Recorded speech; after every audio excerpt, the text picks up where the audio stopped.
Hello friends, I am Abhishek Gupta. हाल ही में मेरा IBPS PO का फाइनल रिज़ल्ट आया है, जिसमें मेरा सिलेक्शन नहीं हुआ। ये वीडियो मैंने अपने इंटरव्यू के कुछ दिन बाद ही बनाई थी, जिसे मैंने अपलोड नहीं किया था।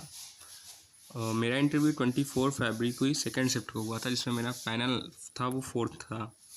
इंटरव्यू में क्वेश्चंस जो मुझसे पूछे गए थे उसकी लिस्ट ये रही, और जो मैंने आंसर प्रोवाइड किए हैं तो उसका आंसर भी मैंने इस वीडियो में बताया है।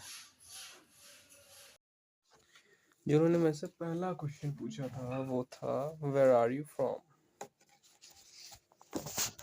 जिसका जवाब था I am from Barabanki Uttar Pradesh.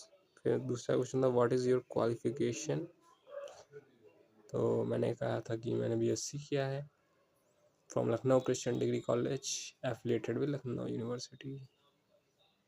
इनका क्वेश्चन था आपका सब्जेक्ट्स क्या थे, तो मेरे सब्जेक्ट से फिजिक्स केमिस्ट्री में आया, तो मैंने कहा थर्ड ईयर में सर मैं फिजिक्स और मैथ्स थी। फिर एक टीचर है, उन्होंने पूछा आप क्या पढ़ के आए हैं, तो मैंने कहा था बैंकिंग अवेयरनेस। तो उन्होंने पूछा बैंकिंग अवेयरनेस क्या होती है, तो मैंने कहा बैंकिंग सेक्टर का कैसे वर्क करता है इसके बारे में अवेयरनेस, बैंकिंग अवेयरनेस। मेरे मुँह से तो यही निकला था उस समय। फिर उन्होंने पूछा रूरल बैंक्स का क्या नाम काम होता है, मैंने कहा रूरल इकॉनमी को बूस्ट करना, एग्रीकल्चर्स को लोन प्रोवाइड करना। फिर उन्होंने पूछा पब्लिक सेक्टर बैंक का काम क्या होता है, तो मेरे मुँह से निकला था मैं इंडस्ट्रीज को भी लोन प्रोवाइड करते हैं। ये सही आंसर नहीं था वैसे। फिर मैम एक उन्होंने पूछा बजट में ज्ञान का क्या मतलब है, तो बजट जो आपके लाया था इंटरव्यू बजट, उसमें था ज्ञान का मतलब गरीब युवा अन्नदाता नारी शक्ति। फिर उन्होंने पूछा नारी शक्ति के लिए क्या योजनाएं हैं, मुझे नहीं याद था। मैंने कहा मैम मैं नहीं आता।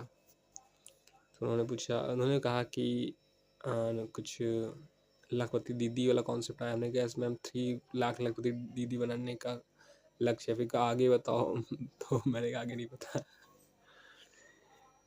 तो फिर उन्होंने पूछा गरीब के लिए आया, तो मुझे नहीं पता था, मैंने कहा मुझे ज़्यादा नहीं पता इस बारे में। फिर इन्फ्लेशन, फिर मैम ने पूछा कि इन्फ्लेशन होना अच्छा है या बुरा है, तो ऑब्वियसली मैंने कहा कि अगर सही रेट से इन्फ्लेशन हो रहा है तो इकॉनमी के लिए अच्छा है, और अगर सही रेट से इन्फ्लेशन नहीं हो रहा है तो वो मैम प्रॉब्लम क्रिएट करेगा। फिर एक सर थे, उन्होंने पूछा आपकी स्ट्रेंथ एंड वीकनेसेस क्या है, तो मैंने कहा था कि मेरे फ्रेंड्स ने मुझे बताया कि मैं चीज़ों को जल्दी सीख लेता हूँ, समझ लेता हूँ, तो मैंने भी एनालाइज़ किया कि हाँ मैं जनरली चीज़ों को जल्दी सीख लेता हूँ। उन्होंने पूछा कि फ्रेंड्स ने ऐसा क्यों कहा, तो फिर मेरे दिमाग में आया कि मैं हमारे कॉलेज में प्रैक्टिकल्स होते थे, प्रैक्टिकल्स में हम चीज़ों को जल्दी सीख लेता था, इसलिए उन्हें ऐसा लगा था। फिर उन्होंने पूछा वीकनेसेस भी, मैंने वीकनेस बताया कि बहुत ज़्यादा देर कंसंट्रेट नहीं कर पाते हैं, तो इसके लिए मैंने क्या किया है कि जो दिन के टारगेट्स होते हैं उनको एक लिख लेता हूँ जगह, उसको प्रायोरिटी के अकॉर्डिंग प्रेफरेंस देता हूँ, और जो जो काम पूरा होता है तो उस पर टिक लगा देता हूँ। इस तरह मेरा इंटरेस्ट बना रहता है काम पे। फिर मुझे हॉबीज़ क्या है, तो मैंने कहा सुडोकू खेलना और मूवी देखना। तो मैम को पता नहीं था कि सुडोकू क्या होता है, तो मैंने मैम को बताने की कोशिश की, तो मैम को क्रॉसवर्ड से याद आ गया कि हाँ क्रॉसवर्ड के साथ में सुडोकू आता था, तो मैम समझ गई थी।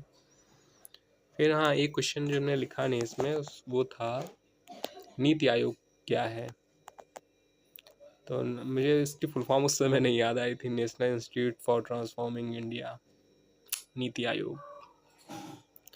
तो बस मुझे याद था कि जो पंचवर्षीय योजना बनाने वाली एक संस्था थी उसका नाम बदल के नीति आयोग हो गया, मैम मुझे इतना पता है।